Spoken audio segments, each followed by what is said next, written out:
Let's see if the old psychic powers. Right. Let's see if the old guard can gatekeep right here, or will it be Charlie D, the winner of your Arcadian, to move on and march in past into Grands to win your Anime Washington? Let's find out. If there's one thing I'm a fan of, it's gatekeeping.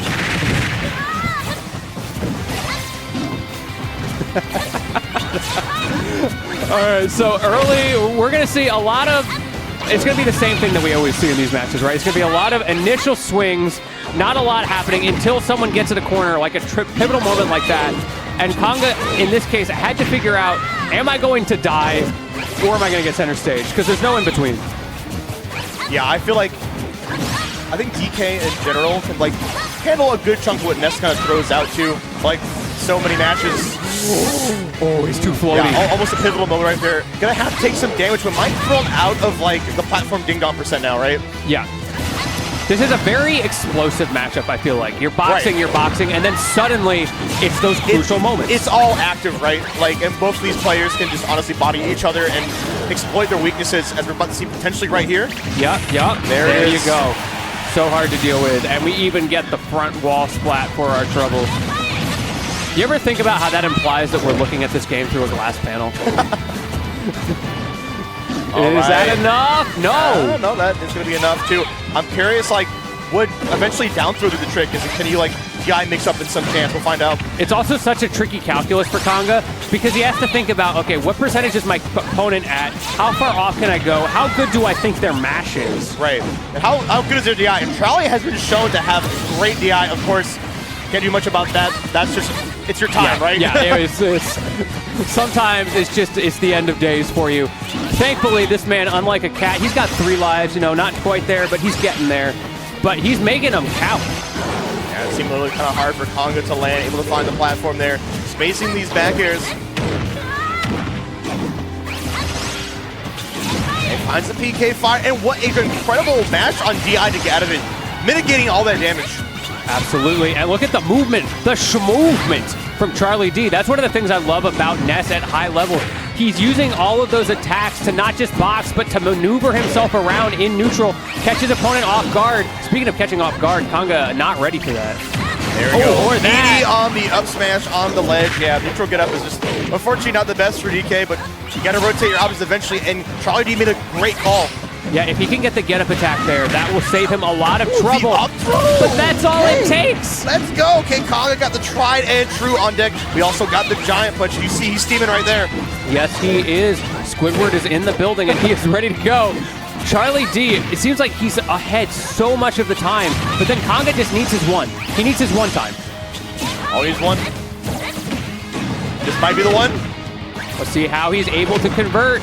There you go, the air dodge. Okay, I mean, you said okay, now you're gonna get forward throw. Both these players tacking on great damage to see that we're nice pretty close on percent here. That spacing from Konga, because that wasn't a RAR. He actually moved back. Man. Wow. And that is just fundamentals right there. Konga's experience knowing that how Ness's air dodge works and how they're gonna drift. You just follow the drift and you back her appropriately. Just the fear as well. He got grabbed twice in that game for kills, and then all of a sudden it was a back air simulator. Yeah, my man's playing Cloud. You're just cashing in, taking mental notes about how people act off stage, and then later on, you know, all right, he's done this so many times. Time to switch up the book on you. We're gonna go right back into it. No waiting. We want to get more smash action. Absolutely. No reason to wait. These guys already know exactly how they want to adapt. They've been through this song and dance dozens, if not hundreds of times by now. And immediately, Konga's like, all right, back air worked last game. Let me start with that. Yeah, you like it. Just throw it out of the way. Yeah, it's so hard to challenge like an ambiguous cross-up when you land up air like that. Absolutely. Going for the down tilt, but Charlie D goes high. What a trade, and honestly, that's Charlie D's favor. Okay, air dodging past the PK flash, and did it late enough that Charlie D wasn't able to option select that landing either. Nice, great parry, especially on the backswing of that back air. Okay, up tilt, what's the juggle? Oh, he goes for the grab, but Charlie D moved to the other side at the last second. And that's gonna be your stock. Hey, that's what it is. I mean, you gotta be ready to experience when an air dodge, or a spot dodge might come in and punish the option afterward. Ooh, dash attacks coming out from Konga. He is just holding forward. Oh my goodness. Oh my god. Yes! Oh, there yeah! it is! And even Charlie D is popping off for Konga. He's like, you know what? That was hype. You're kind of nice with it. That was hype. You're just maybe a little nasty with it. That's the Konga difference right there. He finds those every time. I don't care if you're round one pools or if it's Charlie D, the winner of the Arcadian. Konga finds those. Take an inch, gives you a mile. Ooh. And we might just be taking more. Yes, we might be. Oh my yes, god, we gonna are. take it all. It's so difficult. Yeah, you have to just stall as long as you can. Clapping on him right there. Giving himself a round of applause for how sick he is. However, Charlie D, he's still swinging. He's still got a shot. You never give up. And fight to the bitter end. And against Donkey Kong, if you can get like a cheeky little gimp on him, it could be curtains. There's one. And we still have the stock right here. 109 still left on Charlie D. Can we be able to make it up? Or will Konga just get 2 on the board? It's still alive. Okay. I feel like the DI was just absolutely perfect on the other two. And then you saw exactly what happens when he's slightly off. He just like went to space. We're seeing Charlie D saying, yep, just run it back. And honestly, like, great stuff from Konga there at the end. So good about doing, like, you know, instant full hop up airs and just kind of waiting for, you know, options. Because Ness's landing is, you know, not like the best. You have options, but you have to rely on your movement too. Charlie D does have that. Hopefully we can see that more going into the next match. Yeah, absolutely. I'm very excited to see what the adaptation looks like. Charlie D, no slouch. We keep saying it, and we're going to keep saying it. He won the Arcadian for a reason. He may be down 0-2, but he's got the sauce. He knows how to use this character. He knows how to beat Konga. It's just a question of who is the better player today.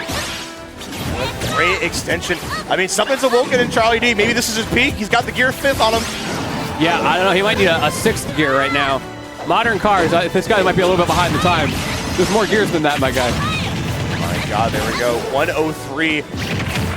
You know, it's been kind of unanswered. Had such a great series so far. I love that up B. Ooh. Konga's been doing a lot of that, where he just sits there and waits. However, Charlie D seeing right through it to react to this. I'm seeing great use of just, you know, sometimes people say floatiness is a detriment, but I'm seeing it be a strength for Charlie D right now. Yeah, it really makes those ding-dongs difficult for Konga, because when you're at the percents where it connects, it doesn't kill because he's too low damage.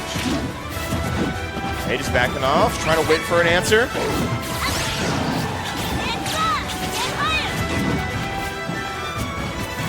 And now we're back into this dash dancing, but Charlie D is catching it more and more now.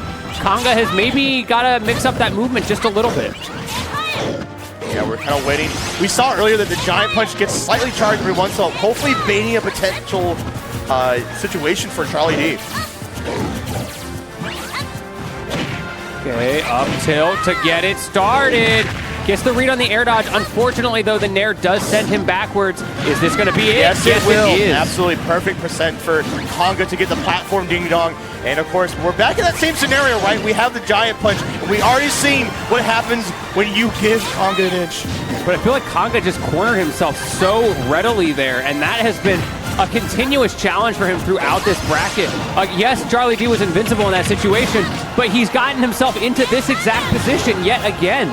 I mean, that's the life you do when you pick DK. I think Konga knows that. Grabbed right out of the giant punch. That's going to be so fortunate for Charlie D. Yes, it is. Manages to get past him at the ledge, though. 177. We call that some good old-fashioned free rage for your troubles. Oh, the air dodge read was so good, but the execution slightly off. Good defensive movement from Charlie D. What did you now for Konga? Oh, nice read. Oh, with the up smash there, too. Hey, wait. There it is. We are immediately even up. So get another giant punch ready, right? I swear we're playing Smash 4 right now. These ding-dongs have been so consistent from Konga. I can't believe how consistent they've been. One thing we haven't seen too much in the matchup yet is side B. Are we saving that in the pocket? Oh, there we go. This is how it starts. Yes, it is. I'm getting shades of the last game with those back airs. Hey, giant punches off the table. This could be so crucial for Charlie to go in. That was sneaky from Konga. Jumping past the grab as well. We are in that percentile once again, Latini. Yeah, where have I seen this exact scenario before? Charlie D trying to get himself out of that precarious boxing scenario that Konga is so good at executing in. Watch out for that back air. Okay, now you're 78%. Honestly, the more you oh my God, the multi-hit clipping through the armor at the last second. Once again, just another nail biter. It doesn't stop. That was almost it. Konga almost went on 3-0, but Charlie D, he found the option, like you're saying, breaking through that armor of the side B. It's the small differences that make a big deal. That's all it takes. Shout out to the crowd. Yeah, shout out to everybody. I love the cosplay. We're all seeing it running around here. Waving to the camera, Thanks having a for great coming time. to Anime Washington. Yeah, thank you all for joining us both in person and online. This has been an incredible match so far. All right, banger alert. Music. Yeah, Banger alert. All right, we're going to Hollow Bastion here. Haven't seen too much of this today, but we are pulling it out and see, will it make a difference for Charlie D going into the next match? Yeah, I mean, larger stage, I feel like is always going to benefit Konga. He has more room to move. He does not like having to deal with those tiny little corners where Charlie D can simultaneously be in center stage and give corner pressure. Yeah, unfortunately, great spacing there on Charlie D. Konga to have to recognize that, you know, again, that fulliness, able to pull back really easily. And that up B is so slow as well that it feels like Charlie has the ability to option select his edge guards. He goes for the down smash. Oh, he's going to the other side. I'll just run over and grab him. And there's not much he can do. Now, the Blast Zone's your home. You're right back out on the Angel platform. How you going to seal the deal on this one? 120 on Konga, has Giant Punch one more time, and we're just going to immediately the neutral get up. We've seen that many times during this matchup, which means does Konga have to finally rotate or just keep taking the bet on that one? Yeah, it's a tricky thing for him to figure out. Right now, Konga, he's looked so good in so many of these scenarios. It's just those crucial moments where Charlie D is able to get him into those disadvantaged scenarios that he is struggling. Okay, we're trying to go Charlie D to come in there. We saw the dash attack already once. Finally finds the trip. Wait. This is it. Yes, it is. The range is big for the platform Ding Dong. Ding Dong, the Ness is dead once again here. Down to his last stock. Charlie D needs to make a major comeback right now. Get this man some Campbell soup or something. Okay, unfortunately didn't pull the trigger on the first trip, so just kind of backed off in a second. Great recognition. Konga is adapting on the fly. Dash attack though, gonna send Konga high. That's so useful in this matchup. Not able to convert off the platform, but covers it anyway with the PK fire.